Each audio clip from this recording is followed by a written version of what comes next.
எங்களுக்கு எதிரி அப்படின்னா எங்களுக்கு இப்போ இருக்கிற தேசிய எதிரி, இந்திய எதிரி பாரதிய ஜனதா. அது பொது எதிரி. நான் பலமுறை சொல்லிட்டேன். காங்கிரஸ் என் இனத்தின் எதிரி, என் இனத்தை கொன்றுச்சு. பாரதிய ஜனதா மனித குலத்தின் எதிரி, மானுட குலத்துக்கே எதிரி. அதனால எங்களுக்கு 2 பேருமே சம தராசு தான். ஒரு எதிரி விழுந்துட்டான், அவன் எந்திரிக்க கொஞ்சம் நேரம் கொடுக்கணும். விழுந்தோடனே அடிச்சிட்டு இருக்கக்கூடாது. ரொம்ப ஆடிட்டு இருக்கா ஒருத்தர், அவனை அடிக்கணும், அந்த எதிரி அடிக்கணும். அதுக்கப்புறம் எங்களுக்கு திராவிட கட்சிகள், இப்போ புதிதாக ஒரு வாரார், அவர் அடிக்கணும். நேற்றுலாம் பார்க்குறேன், ஒரு 10 பேர் அவர் மாதிரி வேஸ்ட்டை போட்டு பைத்தியக்காரன் அடிச்சு கிடக்குறேன். அதை சுற்றி நிற்கிறவன் வந்து கேட்குது அந்த வழியில், இவர் சூப்பர், இவர் நல்லா இருக்கார், இவர் தாண்டா நல்லா காமெடியாக இருக்காருன்ற. வெறும் பைத்தியக்கார கூட்டியாங்க. உலகத்தில் எங்களை என்ன வாங்க நினைப்பான்? தரையில் சோறை போட்டு தின்னுக்கிட்டு இருந்தோம்னா என்ன வாங்க இருப்பான்? என்ன நினைப்பான் சொல்லுங்க? இன்னுமே இவங்க நாகரிக அடையில நினைக்க மாட்டானா? ஒரு தடவை அந்த மாதிரி செய்யாதீங்கன்னு சொல்ல வேணாமா? சொல்லுங்க, ஒரு தடவை சொல்லுங்க. நீங்க பாருங்க எவ்வளவு வலிக்கும்னு பாருங்க. தரையில சோறை போட்டு திங்கிறான். இலையில சாப்பிடும்போது ஏகப்பட்ட நோய் வந்து சேர்ந்துருது, தட்டுல சாப்பிடும் போதே கண்ட நோய் வருது. தரையில சோறை போட்டு திங்க இதெல்லாம் பார்க்கும்போது அந்த மாதிரி வேலையை செய்யாதீங்க. அவன் தானே தலைவன், வழி நடத்தணும்ல. அதெல்லாம் செய்யாத. பதாய்க்கு பால் ஊத்திக்கிட்டு இருக்காத பைத்தியக்காரத்தனமா. அதை பாலை கொண்டு பால் வாங்க முடியாத குடும்பங்களுக்கு அது கொடு, அல்லது மோராக்கி தயிராக்கி கொடு, யாருக்காவது கொடு. அப்படி சொல்ல ஒரு தடவை சொல்லணும்ல. தன்னை ரசிச்சு நிக்கிற பிள்ளைகளையே நல்வழிப்படுத்தாத நீங்கள் நாட்டை எப்படி படுத்துவீங்க? எப்படி படுத்துவீங்க? இந்த மாதிரி வேடம் போட்டு சுத்திக்கிட்டு அப்படி கூத்தாடியில் தெருவில் நடிக்கிற மாதிரி இப்படி தெருக்கலைஞர் மாதிரி நடிச்சுக்கிட்டு இருக்கா நீங்க ரசிக்கிறீங்களா? காலையிலோட செய்தி படுத்தேன் தம்பி, இது விஜய் பிரபார் அதை கல்விட்டு இருக்கா. உயிரே போனாலும் சரி நான் தேர்தலுக்கு வருவேன் அப்படின்னு சொல்றவர் நேற்று ரசிகர்கள் கூடி நிற்கிறாங்க, அவரை பார்க்க வெளியில வரலையேன்னு கேட்டிருக்காங்க. இல்ல சொல்றேன், இதெல்லாம் எங்களுக்கு இருக்கிற வலியும் கோபத்தையும் நீங்க இப்ப இல்ல இந்த தேர்தல் நேரத்தில் வெளிக்காட்டுறோம். கொஞ்சம் இருங்க. எம்ஜிஆர் இல்லைங்கிறதுனால ஒப்பிடுறாங்க. அவர் இருந்திருந்தா கொண்டிருப்பார். உன்னை தோட்டத்துக்கு வா. ஏற்கனவே வாங்கினவர் தானே. அவரே ஒரு பேட்டியில் சொல்றாரு, எம்ஜிஆர் என்னை வந்து கட்டி வச்சு அடிக்கும் போது காப்பாத்தினவர் கலைஞர் தான். கலைஞர் நினைவுகளை ஞாபகம் இருக்கா? ஒரே ஒரு தடவை கேளுங்க, எம்ஜிஆர் உன்னை கட்டி வச்சு அடிச்சார்ல, எதுக்கு அடிச்சாரு?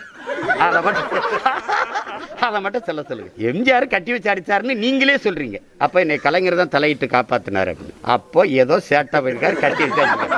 இப்ப அவர் இல்லைங்கிறனால எம்ஜிஆர்னு பேசிக்கிறீங்க. அதானே? இருந்திருந்தா மறுபடியும் தோட்டத்துக்கு வர வச்சிருப்பாரு. பார்த்து பேசணும். ஆக பெரும் செயல்பாட்டாளராக, ஆசிரியராக, அரசியலாளராக, ஒரு சமூகவாதியாக இருந்த எங்களுடைய சிறியண்ணா என்கிற அப்பாத்துரை ஸ்ரீதரன் அவர்களை இழந்து நிற்கிறோம். இங்கே பேசிய ஐயா அவர்கள் குறிப்பிட்டது போல பண்டிதர் அண்ணா, கிட்டண்ணா, திலீபன் அண்ணா அவர்களால் உருவாக்கப்பட்டு தலைவர் அவர்களால் நேரடியாக வழிநடத்தப்பட்ட ஈடு இணையற்ற போராளிதான் எங்களுடைய சிறியண்ணா அவர்கள். அரசியலில் 2 வகை, உள்ளக அரசியல், வெளியக அரசியல். இது இரண்டையும் ஆகச் சிறப்பாக எமது தாயக விடுதலைக்காக செய்தவர் சிறியண்ணா அவர்கள். இங்கே ஐயா அவர்கள் குறிப்பிட்டது போல 1988, 89 அந்த காலகட்டத்தில் அன்றைய பிரதமராக இருந்த விபி சிங் அவர்களை டெல்லியிலே ஓராண்டு தங்கியிருந்து சந்தித்து திரும்ப திரும்ப பேசி அங்கே எமது நிலத்தில் அநியாயம் செய்து கொண்டிருந்த, எமது மக்களை அழித்து ஒழித்து கொண்டிருந்த அந்த அமைதிப்படையை திரும்ப பெற வேண்டி கோரிக்கை வைத்து அதை நிறைவேற்றி காட்டியவர். திருவான்மியூரில் எங்களுடைய கிட்டண்ணா அவர்கள் வீட்டு சிறையில் வைக்கப்பட்டிருந்த போது அவரால் இயங்க முடியாத நிலையில் அவரின் வழிகாட்டுதலின்படி அனைத்து அரசியல் நகர்வையும் செய்தது சிறியண்ணா அவர்கள்தான். இறுதியாக முள்ளிவாய்க்கால் யுத்தம் சண்டை முடிவுற்ற பிறகு குழந்தைகளைத்தான் முதலில் பாதுகாத்து வைக்க வேண்டும் என்றுதான் சைல்டு ஃபர்ஸ்ட் என்கிற அந்த அமைப்பை உருவாக்கி அதை மிகச்சிறப்பாக திறம்பட நிர்வகித்து வந்தார். அதன் மூலமாக இன்னைக்கு போரின் பேரழிவுக்கு பிறகு நிறைய குழந்தைகள் பாதுகாப்பாக பயனடைந்து வருகிறார்கள். இப்படிப்பட்ட சிறியண்ணா அவர்களை, ஒரு ஈடு இணையற்ற ஒரு தலைமையை நாங்கள் இழந்திருக்கிறோம் என்பது மிகுந்த துயரம் தோய்ந்தது. ஈடு செய்ய முடியாத ஒரு இன இழப்பு சிறியண்ணாவை நாங்கள் இழந்து நிற்பது. அந்த மதிப்புமிக்க சிறியண்ணாவிற்கு எங்களுடைய நாம் தமிழர் கட்சி வீர வணக்கத்தை செலுத்துவதில் பெருமை அடைகிறது. விதைத்தவன் உறங்கினாலும் விதை உறங்காது என்கிறார் ஃபிடல் காஸ்ட்ரோ. அப்படி எங்களை விதைத்தவர்கள் இன்றைக்கு உறங்கிக் கொண்டிருந்தாலும் பல லட்சக்கணக்கான இளைய தமிழ் பிள்ளைகள் எழுச்சியும் புரட்சியுமாக இன விடுதலையை நோக்கி எழுந்து வருகிறார்கள். நாங்கள் சிறியனாவுக்கு முன்பு ஏற்றிய அந்த ஈகச் சுடர் எங்கள் இதயங்களிலும் எரிந்து கொண்டிருக்கிறது. விடுதலை என்கிற பெருங்கனவு தாங்கிய நெருப்பாக எரிந்து கொண்டிருக்கிறது. அதனால் சிறியண்ணா, நீங்கள் நிம்மதியாக உறங்குங்கள்.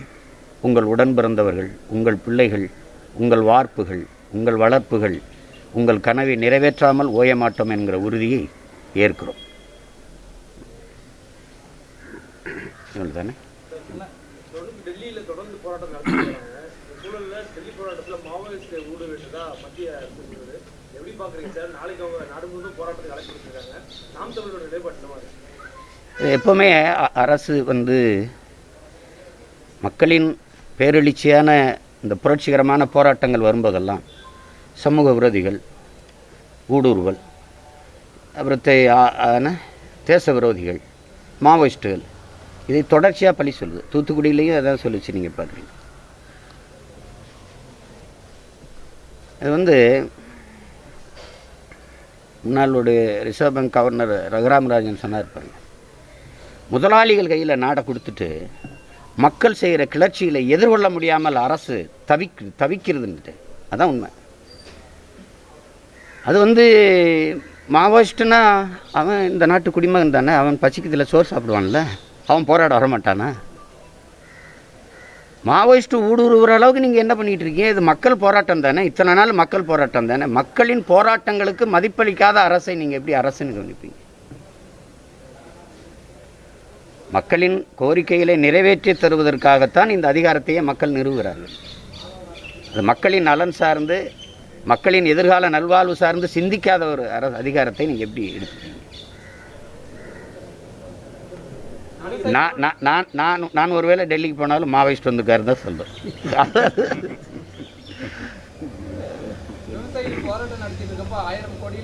இல்லை, அவர்கிட்ட கேட்குறேன். சீனாவில் இருக்கிறவங்கெல்லாம் மாவோவை கொண்டாடுறாங்க, அவங்கெல்லாம் மாவோயிஸ்ட்டு தான். இப்போ அவங்களோட எதுக்கு போய் கை கொடுக்குறீங்க, வர சொல்லி சந்திக்கிறீங்க? எதுக்கு சந்திக்கிறீங்க சொல்லுங்கள்.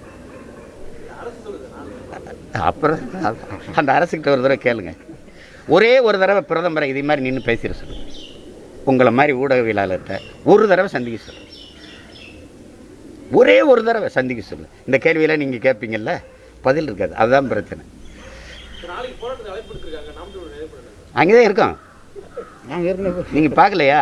ஒருவேளை எங்களை கூட சொல்கிறாலும் சொல்லியிருப்பாங்க மாவோயிஸ்ட் ஊடுருவல். ஏதாவது கொடி சோப்பாக வச்சுக்கிட்டு இந்த புலிகளெல்லாம் காட்டுறாங்க அப்படின்னு. நாங்கள் அங்கே தான் இருக்கோம். அதான் மாறி மாறி போகிறோம். மொத்தமாக போகிறதில்ல. ஒரு மாவட்டத்திலேருந்து போகிறோம், இப்போ ஒரு மாநிலத்திலேருந்து போகிறோம், மகாராஷ்டிராலேருந்து போகிறோம், அப்புறம் அப்படி மாறி மாறி போயிட்டோம். டெல்லியிலே அங்கே இருக்கிற பிள்ளைங்க அங்கே போராட்டத்தை கலந்துட்டு தான் இருக்கோம். இப்போ இங்கே 19ஆம் தேதி வச்சுருக்கோம், நாங்கள் வச்சுருக்கோம். விவசாயிகள் போராட்டம் நடத்திட்டு இருக்கப்போ இப்போ 1000 கோடியில் நாடாளுமன்றம் கட்டுறதுக்கு மோடி அடிக்கல் நாட்டியிருக்காரு. இது எப்படி பார்க்குறீங்க சார்? நிறைய காசு வச்சுருக்கிறாரு, அந்த திமிரில் பண்ணுறாரு. அதாவது இருக்கிற பாராளுமன்ற கட்டிடம் என்ன பிரச்சனை இருக்குது? ராசி இல்லையா? வாஸ்து சரியில்லைன்னு யாராவது சொல்லியிருப்பாங்க. 3000 கோடிக்கு வல்லபாய் பட்டேலுக்கு செலவைக்கிறாரு. ஒரு வெண்டிலேட்டர் வாங்க காசு இல்லை. பள்ளிக்கூடத்தில் மாடியில் 3வது மாடியில் தீப்பிடிச்சி எரியுது, பிள்ளைங்க செத்து போச்சு. தீயணைப்பு வீரர் தரையிலேருந்து தண்ணீரை பீச்சு அடிச்சுருக்காரு. ஒரு 30,000 கொடுத்து ஒரு ஏணி வாங்கி வைக்க முடியல, நேராக தளத்தில் அடிக்கிறதுக்கு. மருத்துவமனையில், உத்தரப்பிரதேசத்தில் மருத்துவமனையில் ஒரு நோயாளி படுத்திருக்காரு, படுக்கையில் தரையில் படுத்துருக்கிறாரு. அவருக்கு குளுக்கோஸ் ஏறி கொண்டு இருக்குது. அங்கே நிறுத்தி வைக்கிறதுக்கு நிறுத்தம் இல்லை, ஸ்டாண்ட் இல்லை. ஒரு அம்மா அப்படி கையிலேயே பிடிச்சிக்கிட்டு நிற்கிது. அப்புறம் இந்த கை வலிச்சு இந்த கையில். இதெல்லாம் பார்க்குறீங்கல்ல. ஆனால் நாடு வளர்ந்துக்கிட்டு தான் இருக்குது, நல்லா வளருது. ஏதோ ஒன்று எங்கள் ஊரில் சொல்லுவான், வேலையில்லாத ட்ரெய்லரு யானைக்கு டவுசர் தைச்சானம்ட்டு. அந்த கதையா இவர் டவுசர் தைச்சிக்கிட்டு இருக்காரு யானைக்கு. சொல்லுங்க, வேற ஏதாவது கேள்வி இருக்கா?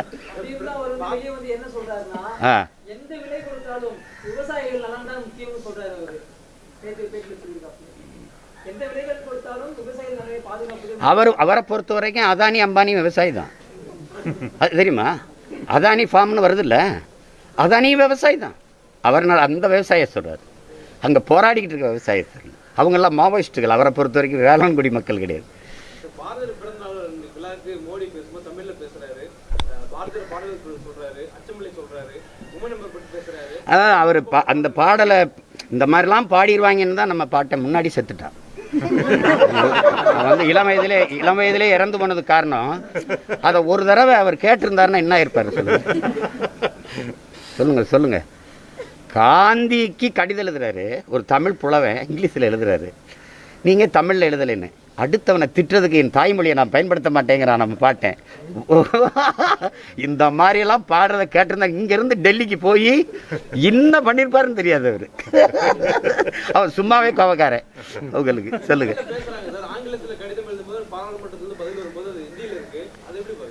அதுதான் இது ஒரு ஏமாற்று தான். வாக்குக்காக தமிழ்நாட்டை குறிவிக்கிறாருன்னு அர்த்தம். தமிழில் இப்போ திருக்குறள் இதெல்லாம் சொல்கிறாருன்னா மற்ற இடங்களெல்லாம் செல்ல அரிச்சிருச்சு, ஆக்கிரமிச்சாச்சு. இப்போ இந்த ஒரு நிலம் இருக்குது. அப்பப்போ பேசும்போது இப்போ நீங்கள் கேட்குறீங்களா, ஓ அவருக்கு என்ன தமிழாக பேசுவார், ரொம்ப பெரிய தமிழ் பற்று. சரி, தமிழ் ஆகச்சிறந்த மொழி. தமிழ் இந்திய மொழிகளின் தொன்மையை தமிழிலிருந்து அறியலாம் அவரே சொல்கிறாரு.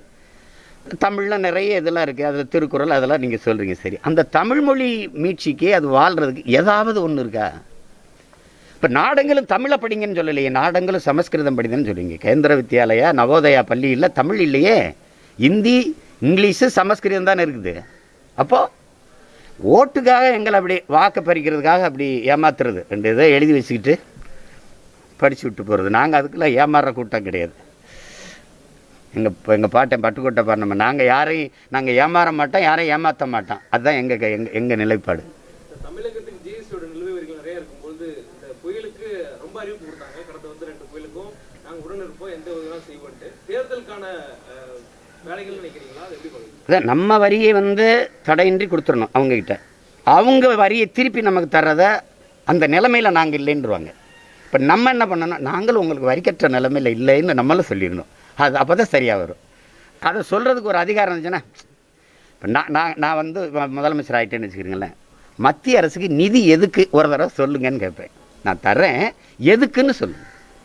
கல்வியா, மருத்துவம் நடத்த புரியலா, இல்லை வானூர்தி வச்சிருக்கீங்களா, இல்லை வானூர்தி நிலையத்தை தான் நடத்துறீங்களா, தொடர்வண்டி எல்லாத்தையும் தனியார்ட்ட கொடுத்துட்டீங்க. எதுக்கு தான் உனக்கு காசு? முதலாளிகளுக்கு வட்டிக்கு கடன் கொடுக்குறதுக்கா? வட்டி காசு பாருங்கள். நிதியமைச்சர் என்ன சொல்கிறாங்கன்னு, 2 லட்சம் கோடி விவசாயிகளுக்கு கடன் உதவி, சிறு குறு தொழில் முனைவோருக்கு 2 லட்சம் கோடி கடன் உதவி. ஒரு கேள்வி எழுமாலே, கடன் எப்படி உதவி ஆகும் நீங்களே சொல்லுங்கள். வட்டி வாங்குவீங்கள்ல, இந்த வேலை யார் செய்வா? கந்து வட்டிக்காரங்க நடத்துவா, கவர்மெண்ட் நடத்தாது, வட்டி காசு கொடுக்காது. இது எப்படி பாருங்கள், வட்டி கடை வச்சு நடத்திக்கிட்டு இருக்குது கவர்மெண்ட்டு. காசு இதுக்கு கொடுக்குறேன், அதுக்கு கொடுக்குறேன். ஏன் தொழில் முனைவோருக்கு நீங்கள் வட்டி காசு கொடுக்குறீங்க? அவன்கிட்ட லாபத்தை பூரா, அவன் உழைப்பை பூரா வரின்னு எடுத்துகிட்டு போயிட்டீங்க, அவன் வீதிக்கு வந்துட்டான். அதனால நீங்கள் மறுபடியும் கடன் கொடுக்க வேண்டிய தேவை வருது. நம்ம வரியெல்லாம் வாங்கிட்டு வந்து அரசு வட்டி கடன் நடத்திக்கிட்டு இருக்குது. இதுதான் இங்கே இருக்கிற பிரச்சனை. நாம் என்ன சொல்கிறோம், 75 விழுக்காடு அந்த மாநிலத்திற்கு நிதி, 25 விழுக்காடு பொது நிதி எல்லா மாநிலமும் தருவோம். அதை வச்சுக்கிட்டு நீ வெளியுறவுத்துறை, பண அச்சிடுதல், இந்த போக்குவரத்து, தொடர்வண்டி அதுவும் தனியாருக்கு போயிடுச்சு, இராணுவம், பாதுகாப்பு, இதுக்கு வச்சுக்கோ போதும். எல்லா காசையும் எடுத்துகிட்டு போயிட்டு நாங்கள் பேரிடர் புயலில் செத்தாலும், நெருப்பில் எரிஞ்சாலும், வெள்ளத்தில் மிதந்தாலும் தர்றதில்லையே. தமிழக அரசுக்கு 6000 கோடி அதை தரணுங்கிறாங்க, இது வரைக்கும் தரல. அப்புறம் முதல்வர்கிட்ட சந்திக்கும் போது இருக்கிறத வச்சு சமாளிச்சுக்கிட்டு இருக்கோம்ப்பாங்கிறாரு. நமக்கு 6000 கோடி தரணும், தரல, அது இருக்கிறத வச்சு சமாளிச்சுக்கிட்டு இருக்கோம். ஆனாலும் நாம வரியை தடையின்றி கொடுத்துட்டு தான் இருக்கோம்.